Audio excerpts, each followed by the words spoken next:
Everyone's worried about this, the idea that a super intelligent AI will just wake up one day and decide to wipe humanity out.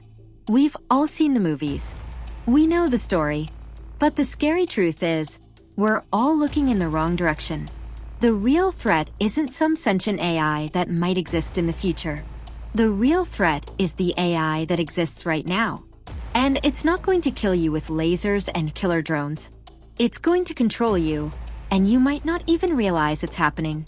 Because while we're all watching Hollywood blockbusters about a robot rebellion, autocratic regimes are quietly building the perfect tool of oppression. And they're using you as the training data. Let's be honest, the idea of a rogue superintelligence is captivating. It's an epic story, a fear that's been echoed by brilliant minds for decades. It's the ultimate us versus them.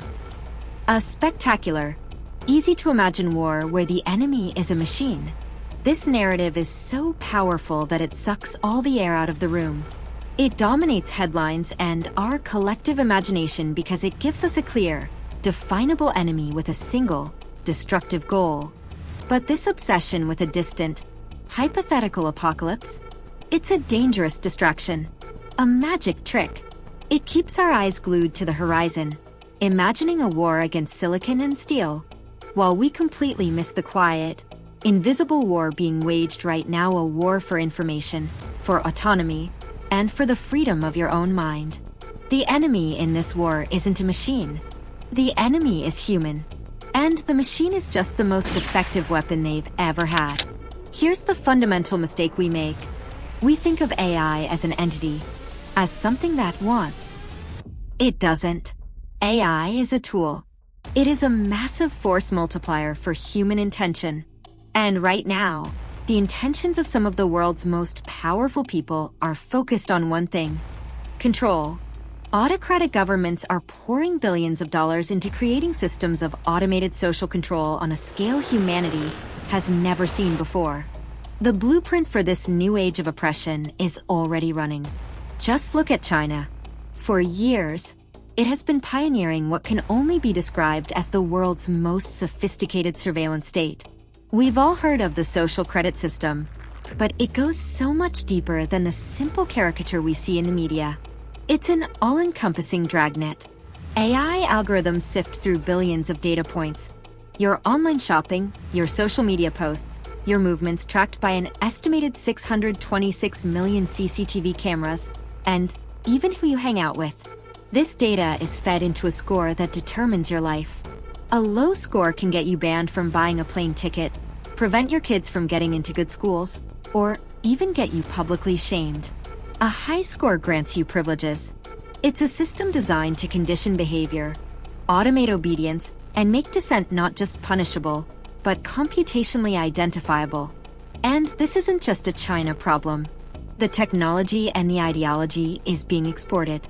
From smart city surveillance systems being installed across Africa and Asia to facial recognition tech sold to regimes with questionable human rights records, the architecture of digital authoritarianism is spreading. At least 11 governments in Africa alone have invested over $2 billion in this kind of infrastructure, often with little to no public debate or legal oversight. They're sold as tools for safety and efficiency, but time and again, they're used to monitor activists, track protesters, and crush dissent.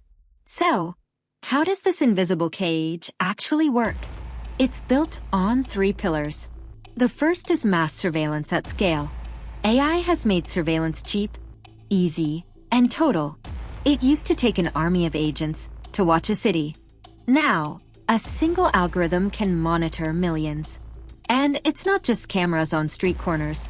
It's AI that can analyze your voice, recognize your face in a crowd, and even identify you by the way you walk. These systems are moving from just reviewing what happened in the past to predicting what might happen in the future. They flag anomalous behavior, a car parked somewhere unusual, a person lingering too long creating a world of pre-crime, where suspicion itself is automated. The second pillar is algorithmic manipulation. AI doesn't just watch, it actively shapes what you see and what you believe. Authoritarian regimes use AI to power incredibly sophisticated disinformation campaigns. They deploy armies of bots and human astroturfers to flood social media with pro-regime propaganda, perfectly mimicking real conversation to pollute the entire information ecosystem. This is used to discredit activists, sow confusion during protests, and create a false consensus that isolates and silences anyone with a different opinion. When the very information you use to make decisions is being manipulated without your knowledge, how can you be sure your thoughts are truly your own? The third and most chilling pillar is automated enforcement. This is where the system closes the loop. It's not just about a government agent deciding to punish you based on some data. It's the system doing it automatically. In Xinjiang, China, the Uyghur population is being subjected to a terrifying pilot program for this future. AI-powered checkpoints track their every move, and the system automatically flags them for simply leaving their designated neighborhoods. In the near future, we could see AI-governed robots moving from support roles to directly arresting dissidents. This removes the human element that chants for empathy, for hesitation, for someone to say no from the act of oppression. It creates a frictionless system of control. Look, this is a heavy topic. It's easy to feel powerless, but understanding the problem is the first and most critical step you can take. If you're getting value from this and want to support the channel's ability to tackle these complex issues, take a second to hit the like and subscribe buttons. It genuinely helps more people find this information. Now, let's talk about what this means for you, no matter where you live. It's tempting to watch this and think, okay, that's a problem for people living under those regimes. But that's a dangerously naive way to see it. The technology being perfected in those states is built on a global resource. Data. Your data. The data you generate every time you post on social media, search for something online, or just walk through a public space is the raw material that trains these algorithms. And tech companies in democratic nations have sold, and continue to sell, sophisticated surveillance capabilities to governments all over the world. Even within democracies, the creep is undeniable. AI-powered surveillance is expanding with uneven and unclear rules. Police departments are using facial recognition, and private companies are developing predictive policing programs that can put you on a watch list without a warrant. These tools are often adopted under the promise of security and convenience, but they slowly erode our expectation of privacy and concentrate immense power in the hands of the state and corporations. This is what some experts call authoritarian drift, where even democratic governments are tempted to abuse these new powers. There's a deeper risk to something called enfeeblement.